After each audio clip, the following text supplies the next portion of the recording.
Alright, what's up everybody? Welcome to the show. I'm your host, Hook the Tree. And this is part 2 of the head gasket replacement. Okay, so what I like to do whenever I get my head gaskets, I like to line them up and make sure that they actually fit pretty good. That they're cut to size and everything fits right. So this is the multi-layer steel one that I'm using. And as you can see, it cuts pretty well. Easy way to reference everything up is to use the holes for the bolts on your finger, because it's not going to lay perfectly flat on there. But see, everything's pretty good. The oil slots are cut pretty good. They fit.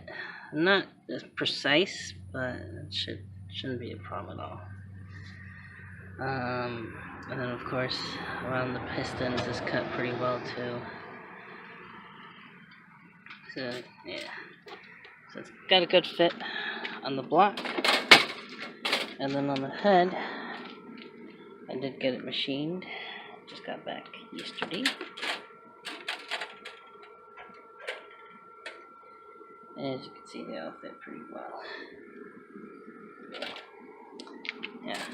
So, oops, I got some grease somewhere along the lines. Yeah. So that's what you want to do. You want to make sure that everything fits. All your gaskets are going to work properly. Of course, you got the intake manifold gasket. Here you got the exhaust manifold gasket. Here, I gotta clean that up a bit. And of course, there's no gasket here, but you put your silicone. So you want to clean this up. I need to clean it off on the grooves on the inside, and then as well on here. I gotta finish cleaning it off with a rag. I gotta get more rags. And then on here, what I did was, because this was more gunkier than it is now, it's actually pretty smooth. I didn't take any sandpaper to it, but what I did was with a heavy duty rag, I did use isopropyl alcohol and did get off a lot of the gunk around here from the thermostat. So it's still kind of baked on, but at least it's got a smoother surface. I'll probably go on, if I could get a thing of sandpaper, get like 400 grits, something very fine, to just kind of grind it down the rest of the way. As well as on top here. This was actually more rusted from the exhaust. But again, isopropyl alcohol with a heavy duty rag. Cleaned off a majority of it actually. And then the same thing on here. Isopropyl alcohol does wonders. Cleaned off most of this gunk. Alright, so you want to use that, and to be honest, I used it on top of these pistons, and you can see the difference between these pistons and those ones. So, isopropyl alcohol goes a long way. I just got Walmart brand.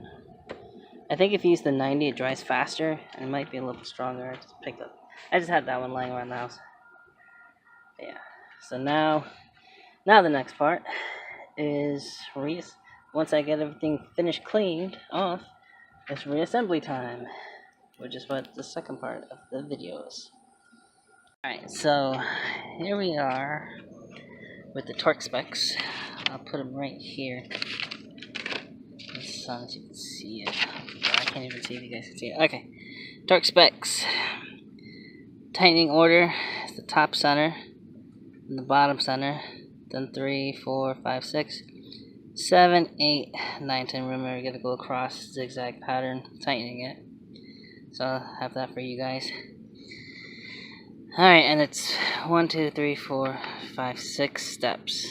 Tightening them. So 37 foot-pounds of torque. Then you turn it 60 degrees. Then you loosen them all completely. Then it's 26 to 32 foot-pounds. And then 75 degrees. And then another 75 degrees. And then you have them all tightened correctly. Like I said, there's the tightening order, which is going to be the complete opposite of loosening order, in case you guys need reference for loosening. Alright, now here's the metal gasket that I have. It's multi-layer steel. First part, just in case. Here it is again. It's nice. It's flashy. It's nothing too fancy. So that's my gasket.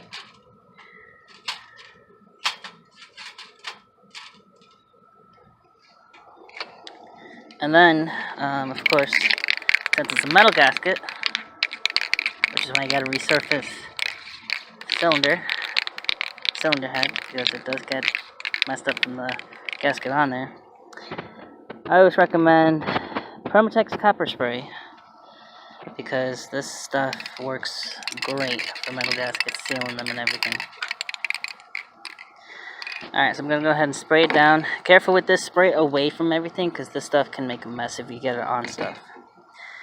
And then I have some JB Weld high temp silicone. I got the red curing one.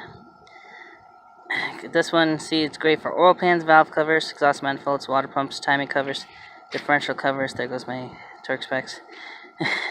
Drive housing and oven doors in case you need it in the kitchen. So that's going to help you with that stuff. And basically, for the RTV, you have to clean these out, those grooves, so you literally spray it right into them, all around the crankcase, or timing case. Spray it in there just a little bit. You can't really put too much, but I guess you can put too little. So really, you just want to try to get enough in there. That makes sense. And then on this side, of course, all the way around. Here, you do not put any down here on the block. You don't put it there, simply because, like I said, you put it in the grooves, and then when you put the head on, it's actually gonna match up and be here. It's gonna be here and here. See? That's where it's gonna match. You can see the little lines. Make sure, of course, you put your O-rings back on. That one came off, or that one came off. That one stayed in. That one's actually still good, but I do have a pack of O-rings. Comes in that the gasket set that I put in the description. I'll put it in this description too. I put it in the first video description. I'll put it in this description because there's a gasket, a little O-ring gasket that goes there too. Now, of course, your block might look shinier than mine. I just didn't have it cleaned. I didn't have the extra dough for it. Just had it resurfaced. But yeah, but everybody says to put it here. I recommend actually putting it on the case itself so it squeezes in better. That's just me. And then, of course, the spray gasket. You gotta put it on to the head gasket and intake gasket because that's metal, and the exhaust gasket because that too is also metal. And then, of course, we're going to go ahead and do the tightening.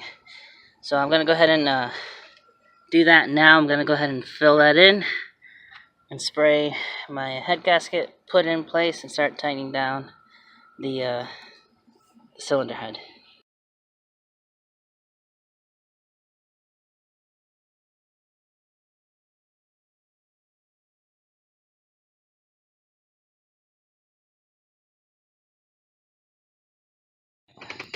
So now that I got all the head bolts torqued down to spec, which I tell you was not easy having to lean into the car like this.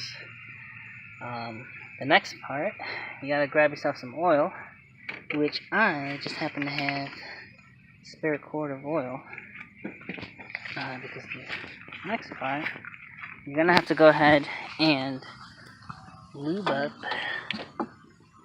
the cams. The cams and the caps. See, each cap. And see, this is why I'm saying to label them, because I got the intake ones labeled and the exhaust ones I don't think I have labeled, or maybe vice versa, so that way I know which ones went to which side. So you have to actually put some oil in them to lube them up, and then put them in, as well as the where is it? The caps. I gotta clean them off really fast and then oil them up and put them in. Now the lobes, you can use oil, but it is recommended to it is actually recommended to use engine assembly lubrication. So I have a bottle of Lucas engine assembly oil for that. And then of course the cam gears. Just make sure when you clean them to leave your markings on them. Not to clean them off. And then of course the bolts for the gears. This is the exhaust one. They're labeled E. Pretty easy to identify them. Yeah. So yeah, I got a crazy mess here of all the stuff. I literally just stuck it in my trunk. I got oil for the oil change. There's my PVC pipe, my bracket for the fuel rail, the fuel line, the intake, the thermostat, throttle, crank, cam case, alternator, valve cover, all that stuff. Good stuff, some other good stuff. But yeah, so what I'm going to do next, I'm going to go ahead and put these in. Now remember, they are labeled as I did put the picture in there. I'll go ahead and put in the picture in here now. It should be on your screen.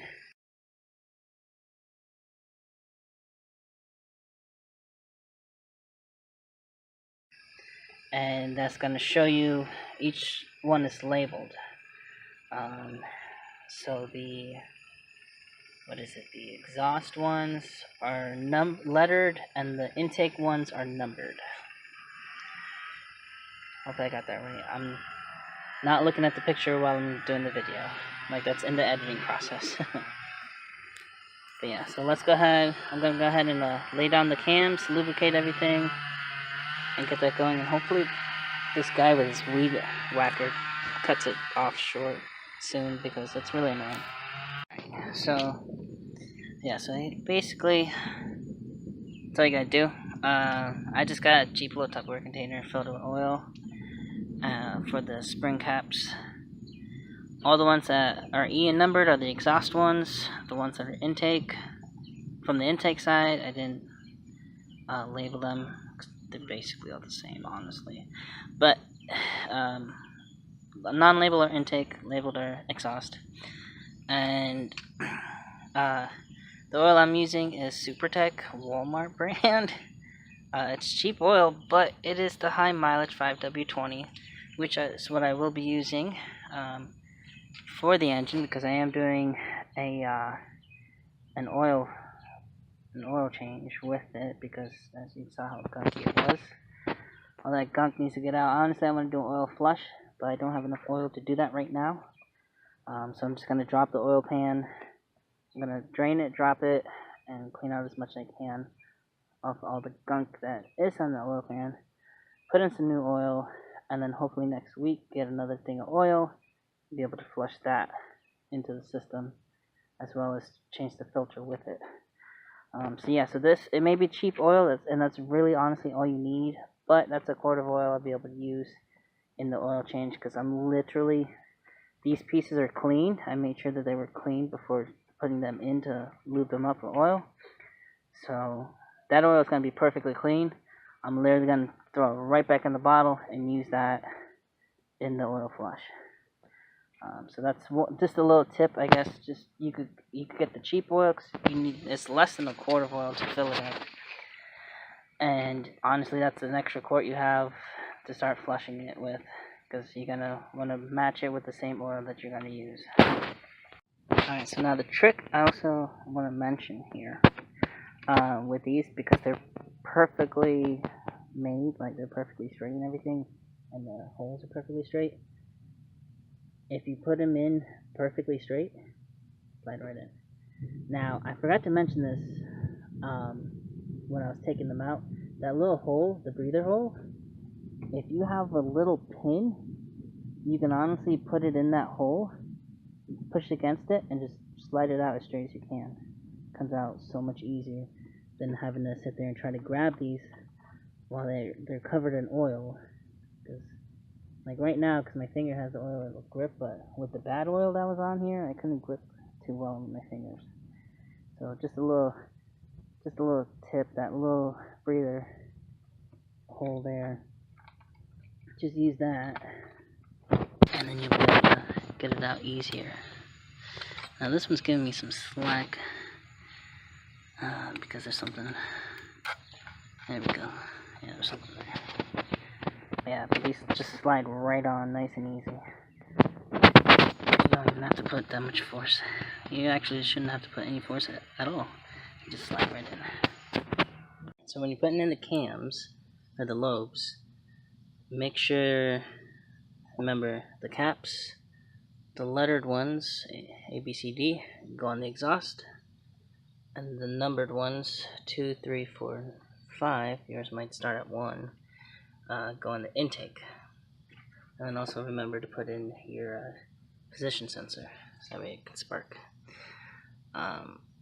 Now, with mine, because I had them labeled, I did just a test run of turning it to see if it'll scratch it off, which it does. So when you label it, if you label it, I guess just put like permanent marker so it doesn't scratch off. I used some white marker and it's coming off. So obviously I gotta go ahead and take it back out and clean them off because the oil broke up the paint, I guess. Now, also remember when you're putting them in that you want to use your picture that you had for reference. So right now, the exhaust is turned to exactly how it was before I took out the lobes. And the intake, I gotta go ahead and turn those around because these ones up here are supposed to be pointing this way. So you have to make sure that you line it up exactly how you took it off. Now, because we're not doing the timing chain, we're not changing the timing chain, this is what I call the half-assed top dead center, because typically you would have that pointing that way, that one pointing that way, completely away from the center. But unfortunately, mine were pointing towards the center, even though the engine and the crank was in top dead center, because the first piston and the last piston were at the top stroke, and the middle two were at the bottom of the stroke. Which, like I said, it's still good to do that way, so that because I'm not doing the timing chain. Of course, if you were going to do the timing chain while you had the case open and everything, then you would need to find the proper TDC, which is with the lobes pointing outwards on the first piston, away from the middle. So just keep that in mind when you're doing this. But let me go ahead and, the caps, the specs that I found, because they're very, very small, fragile little 10mm bolts, and breaking it could be really bad. The specs I found, I didn't find a tightening order, but it does say 8 to 10 foot-pounds. So that way it's just enough to put it in. And of course, because we're torquing them so lightly, be sure to put some thread locker on. This one is just GB weld that I picked up really fast, and this is the blue removable thread locker. So of course I'm going to go ahead and put it on all of them and tighten them down, and then we could go ahead and turn this lobe over to the correct position. Alright, so with the lobes in position, I got the caps all torqued down to each bolt is at 10 foot-pounds. And then on the first part of the case, I did the same with these three, 10 foot-pounds. And then the same, it's a little bit of a pain with that one right there. And then that one right there. Right there. Now those ones, you do have to clean them off because you get the oil in and makes it hard to torque them down. So now, the next part is to go ahead and throw on the gears and line it up with the chain, and then throw in the the tensioner which goes on there. Remember to hold it with a magnet so it doesn't just pop out and you gotta go fishing down there. As you can see, I used the red thread locker. I used the red silicone, and it created quite a nice seal on the inside, which is what you want. It's pretty good. On this side back there, it's sealed on the outside more than the inside, but it should be still in the center sealed. And then down there, and then you got a pretty good seal on the outside here. But what's more important is on the inside and in the middle. That's where you want to seal. Now remember, this stuff takes about 10 minutes, so make sure it doesn't get wet or you don't mess with it or anything like that. Alright, so as soon as that's done and it's set, it's already been about 5 minutes, I'm going to go ahead and throw on the gears. And I remember, when you look at the gears, that one is your exhaust gear, that one is your timing gear for the intake. It's the bigger one with more components to just being a gear. So yes, you want to, and pretty much the little lock right here, the little keyhole kind of thing, fits perfectly on the lobes where it's got, where's my finger? Where it's got the little dot there and the dot there. Because those pretty much are what turn it.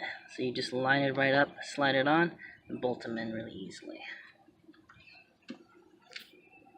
With the bolts in place for the sprockets and the sprockets aligned and stuff, now you want to torque them down.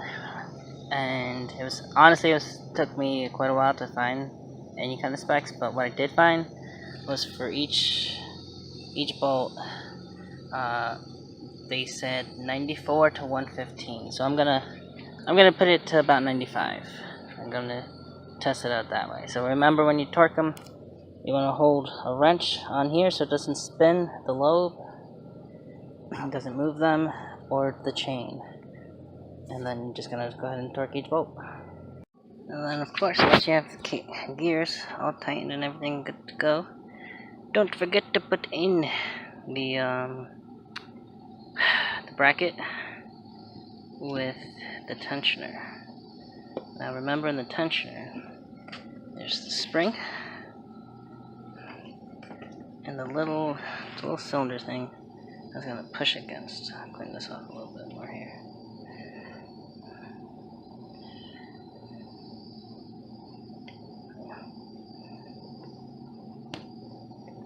There you go. Now you want to make sure it is lubed.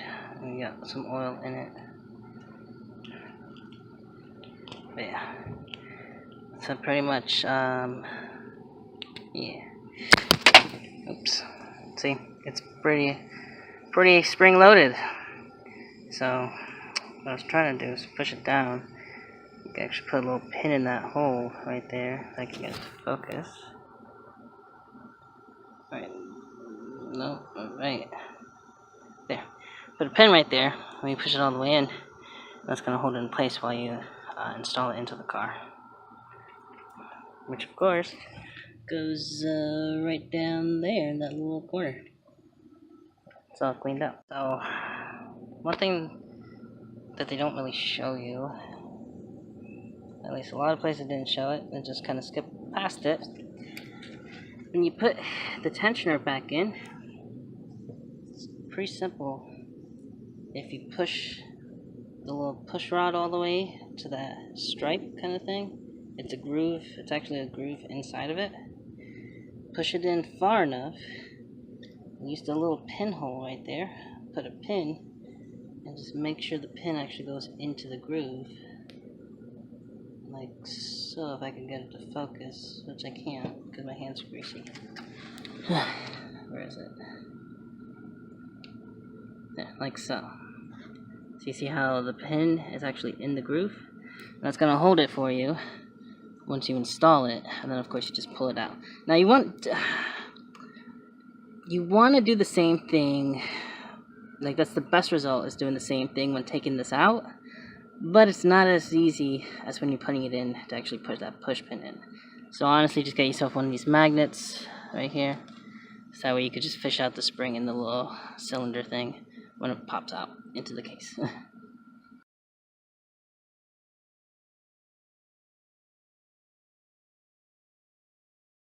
Alright, so as you can see with the gasket in there, sprayed it down like in the picture just a second ago. Make sure you use all four. These are the studs with the little nuts, and then the one underneath there, and the one behind that hose, bolted in. And if you like me, and you took off the hose that goes into the into the cabin for the heating. I took this pipe off. It's a pain in the butt because it's got a tight O-ring, but just push it back in into place. And then mine's kind of bent for some reason, but just re-secure it there. And that's the thermostat in place. And the next, we're gonna go ahead and finish putting the intake on, which of course is another metal gasket. So I'm gonna go ahead and spray that gasket, the one that goes here, with more copper spray, as well as the exhaust gasket here. And then of course the other gasket that goes back here, the ports, mine's a metal one too. It's coated but it's metal. I'm gonna spray that too. So I'm gonna go ahead and show you those sprayed gaskets now as I put it in. And it's a real pain in the butt, just letting you know ahead of time. No, the valve cover's not actually on. I just place it over so I don't get any sweat or anything inside the cans. Yeah, this is the last thing you throw on, pretty much.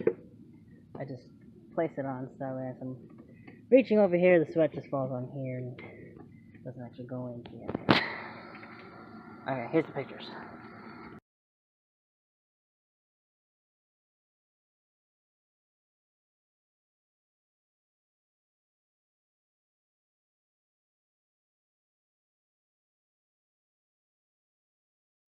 Alright, so when installing the top piece of the intake, remember it's going to go this way into the car. A few pointers to remember. This one in the corner, this one is actually what bolts in. This is for a bracket. This is for the harness bracket, which is like right here, this little bracket right here. That's what that was for.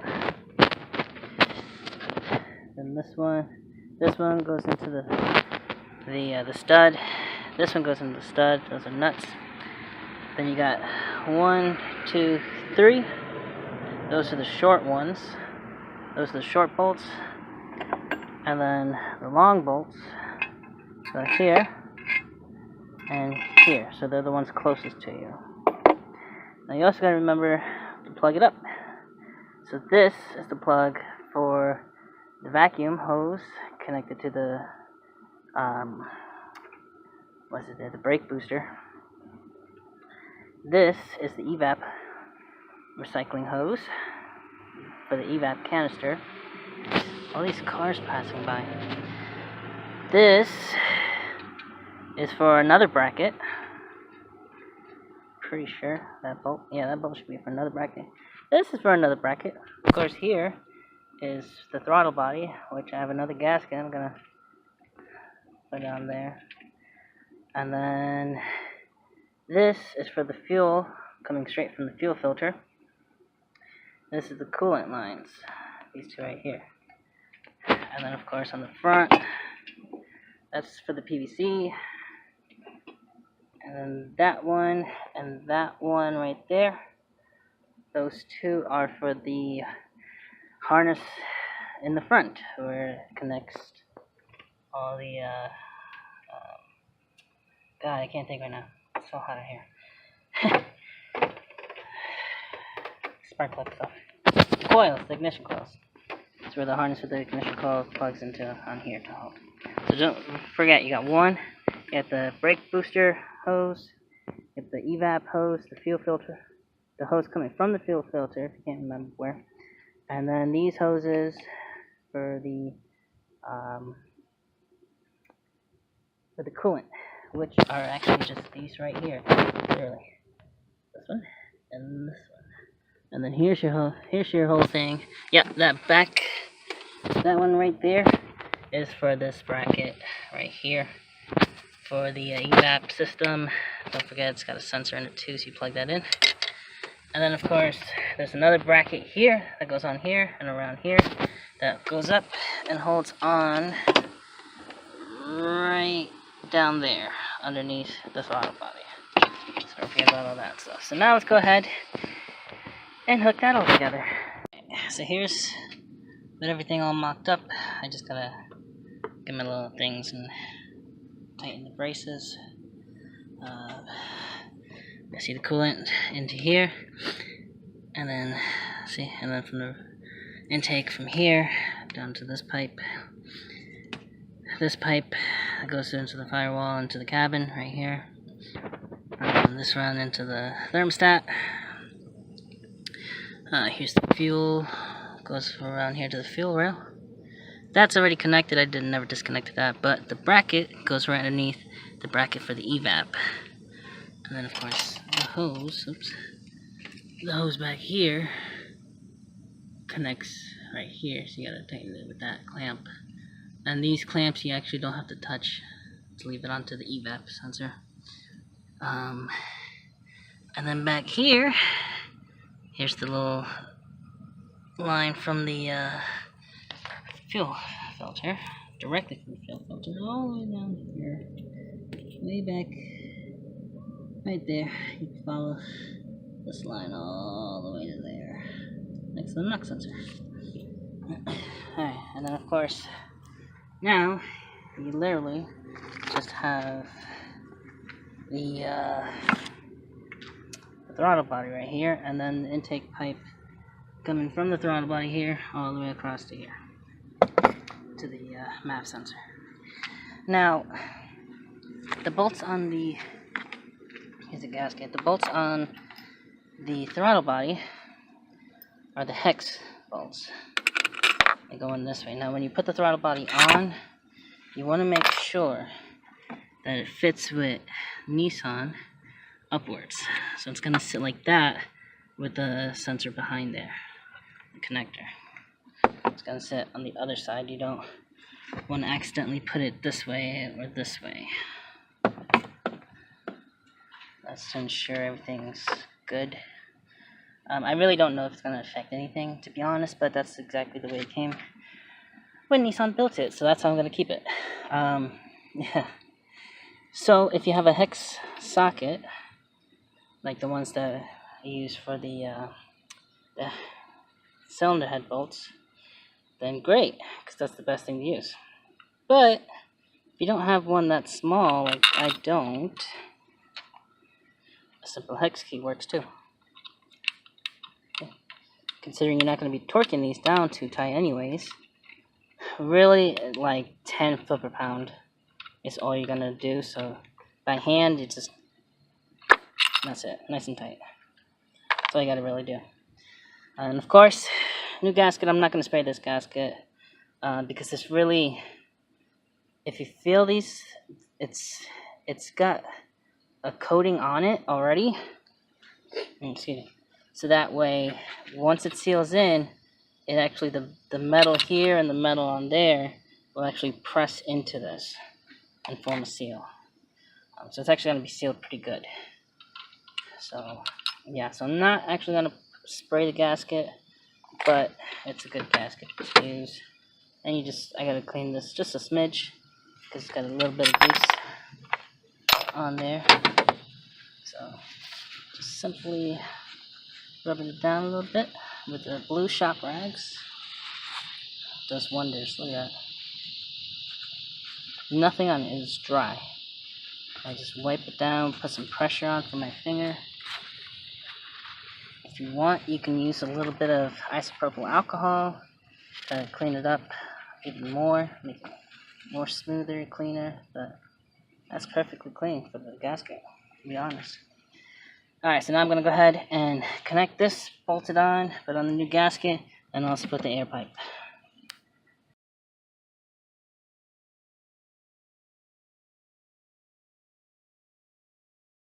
Alright, so here it is. Everything attached. All the intake, the mask, the hoses. I didn't put the AC on yet. Because I'm actually going to put some sealant in the seals there. And then the bracket for the O2 sensor plug. O2 sensor in here, never took it off though. And then of course don't forget heat shield, keep it cool down there. And then next we're gonna go ahead and don't forget that ground. I almost forgot what that was for. That's the ground, don't forget that. It's just hanging here in the fans. Alright, so now I'm gonna go ahead and put the bracket that goes here and the bracket that goes on top of the mount here for the fuse box relays and the reservoir for the AC, or not the AC, the coolant reservoir, and then of course the alternator and the belt, and then that's it. And then I'm just gonna pop the spark plugs back in, connect them, put this wire on, PVC pipe in, and then of course on this side of the harness, this long one goes to your AC, and these two go to the alternator. This one, remember this one has on the alternator, it's got the little bolt, goes under the cap. This goes on top of the alternator. This one to the alternator, and the long one around there somewhere for the other alternator bolt. And that's pretty much it. Yeah. Now, of course, I'm gonna have to do a when I do my oil flush, I'm gonna have to pop off the oil pan because I have a lot of gunk that I know has floated down there, so I have to get rid of it so it doesn't recirculate back in. But that's the next step. We're gonna go ahead and put the alternator back on, put the belt back on, put the brackets and the reservoir and the fuse back in place, reconnect the rest of the harness, and then we're gonna go ahead and lift the car and dump the oil and take off the oil pan. Now, with the oil pan, make sure that you have a nice big tube like I have, because you're going to need more gasket sealer for the oil pan, because it doesn't actually have a gasket on this car either. At least it shouldn't. I hope not, because I don't have a gasket for it. I'm going to actually have to get one. So, like I said, most cars, they don't.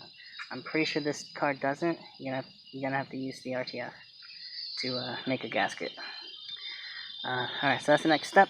I'm gonna go ahead and dive into it.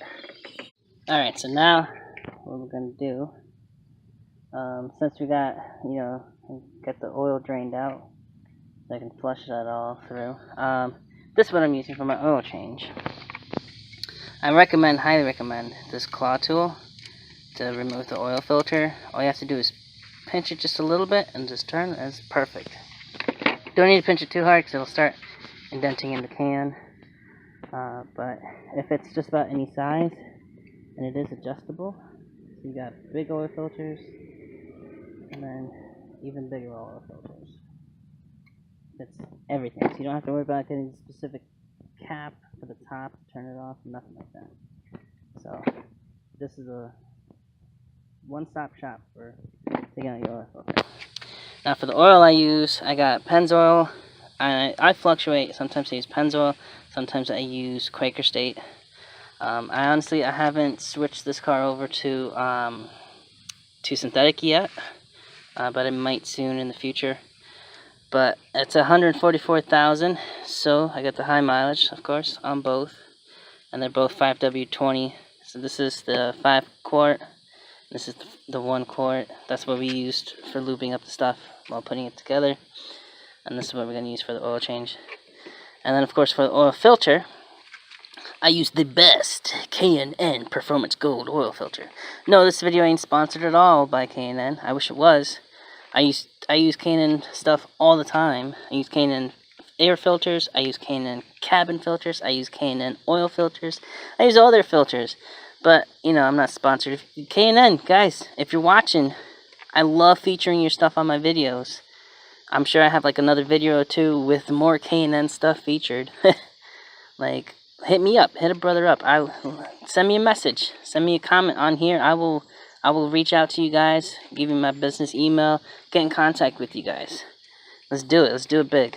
But like, honestly, all I want is a big sticker to throw on my car somewhere. Like, that's all you guys got to do is just send me something. Like, for real. But for real, guys, K&N, I love your stuff. It's great.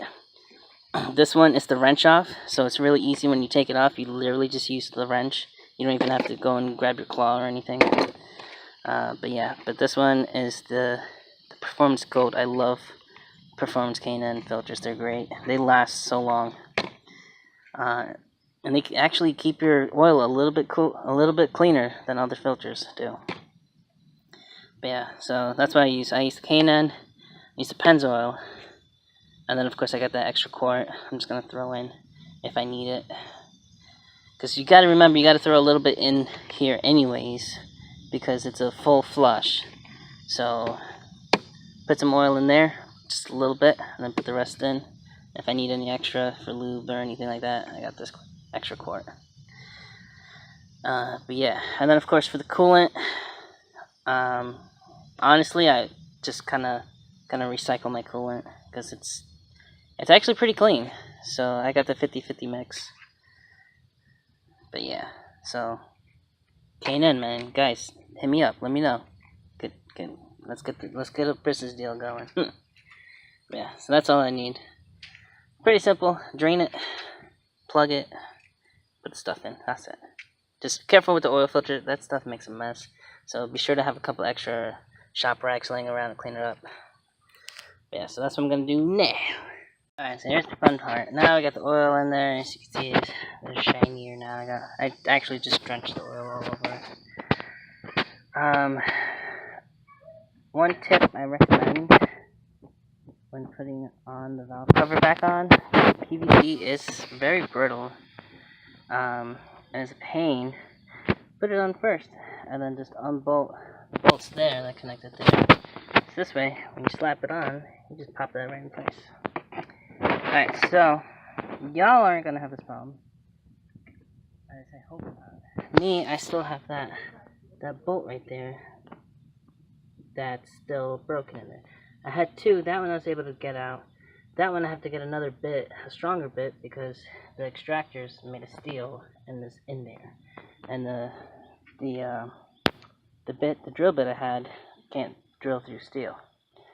So for now, until I can get that, what I'm actually going to do is use some more RTV and use that. And I'm actually going to I'm going to take this middle bolt here and put it here, because that was the one that broke. And what I'm going to do is I'm going to put a line here all the way across to seal that, and then from here all the way across to that bolt, because it seemed from here to here is where it was loose enough to leak the last time. For those of you at home, I recommend replacing all these bolts, because these bolts really suck. You get about maybe 2 or 3 torques on them, and then that's it. Now, I've checked local Ace shops, I've checked other bolt places. Nobody has them.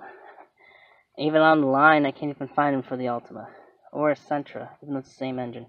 So my recommendation to get new ones, go to Nissan. Now remember, these do not do more than 10 torque. You can use thread locker on them, but do not go more than 10 foot-pounds of torque, because they will break easily. As you can see, this one is already, it's bad already. See, if I can focus it. There we go. See, it's already looking bad. I got one more torque on that, and that's it. Some of these are better like that, but just be really careful with these, because then you're going to have to drill them out. Alright, so that's it. Put that on, put the PVC to there, put that on. I got the spark plugs already installed. Can't really see them, but they're in there. And then, last thing, I forgot to do the belt.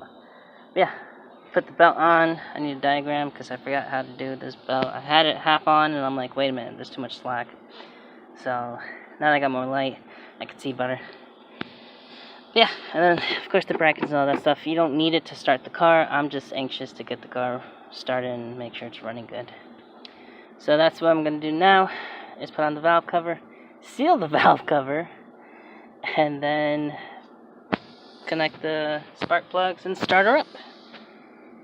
Alright, so here we go with the valve cover or locker cover on. Have it sealed. And I also did the O-rings inside, because these tend to leak a lot, very easily. This is the third valve cover I've gone through. Which, you know, I might just do a video doing the valve cover replacement. But, yeah, so I put a little RTV inside of them. So as it pushes on, it pushes through like that. So hopefully that actually helps to seal the leaks, because the oil gets in there and kills the spark plugs after like a little bit. And it doesn't take long either for it to kill the spark plugs. But yeah, so now we just gotta let it cure for about 20-30 minutes. Maybe a little longer because it is hot out here. And then as soon as it's done, I'm gonna go ahead and throw in the spark plugs are already in there. Put some anti-seize on them so they don't get stuck. But once it's cured and it's set and it's good, I'm gonna go ahead and throw in the ignition coils and start her up.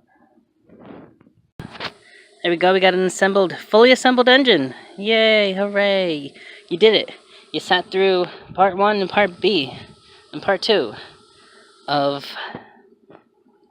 this tutorial. I know it was long, but well worth it. Saved you quite a lot of money in the long run, as long as you were able to do it good and correctly. But yeah, so that's about it. So I'm gonna go ahead and just wait for those to finish drying completely in there, because on the outside here it's pretty dry. I don't know why the inside's taking longer to dry, but yeah, so I'm just gonna wait for it to completely dry, then throw in the ignition coils, fire it up, and yeah, so that's it. So of course, if you liked these videos, be sure to hit that like button. Give me a thumbs up if you like the videos. If it was helpful, let me know in the comments. Let me know if it helped you or not, or if there's anything else that maybe you would have done differently. Just let me know. If you're new to this channel, feel free to subscribe. Hit that subscribe button, and then hit the little bell icon so you get notifications when I get more videos pumped out to you guys, so you don't miss it. But yeah, so that's it for this video. Actually, these 2 videos, I'm going to close it out here, because that's basically it. All I got to do is pop those in once it's finished drying, and it's good to go. And then just tomorrow, it'll be fully cured. So yeah, so like I said, just in the comments, if you guys have anything extra you want to add to it, or if you have any questions, feel free to ask or let me know. And K&N guys, I love your products. Let me know. I feature them in my videos. So let me know. You guys wanna hit something up? We could do it. We could sponsor something. But yeah, so that's it for that. That's it for today's tutorial. I should say it's been a couple of days working on it, but hey, that's how it is.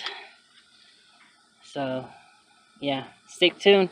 I got another video coming out that I want to do.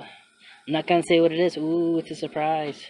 I got another video for this car that I'm gonna do. I might actually go over a more detailed video for the rocker cap, aka the valve cover, and all that stuff, and what to look out for and what goes wrong with it and stuff like that.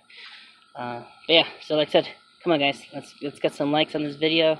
Share it with your friends if they have any Altimas like this and they need work like this. Okay, so one last thing that I forgot to mention. Go ahead and hit up the description below.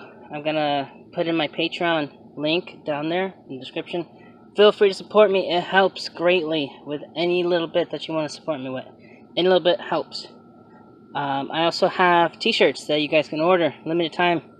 They're from Bonfire. I don't have my direct line yet, but it's from through Bonfire. I got the link down there. And it says it expires, but don't worry, I always keep renewing it, so it never expires.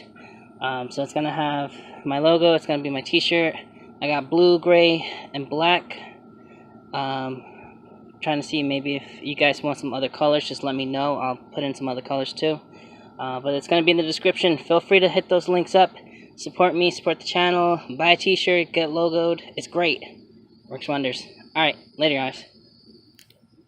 And of course, I'm going to go ahead and put some videos here and a video here. You can go and check those out.